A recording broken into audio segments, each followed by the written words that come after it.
చల్లడి పడితే ఒక్కడు కూడా నిలబడ్డా. ఇలాంటి ధైర్యం లేని జనాన్ని పెట్టుకుని వీడేం చేస్తాడు? అవును సార్, మీరన్నట్టే మాకు ధైర్యం ఉండేది కాదు, శక్తి ఉండేది కాదు, నమ్మకము ఉండేది కాదు.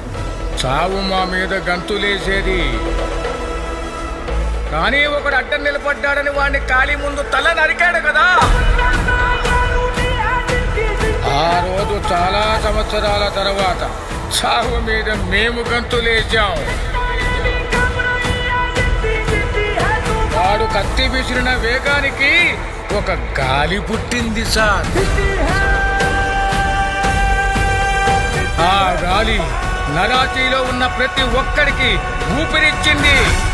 మీకొక సలహా ఇస్తాను, మీరు మాత్రం అతనికి అడ్డు నిలబడకండి సార్.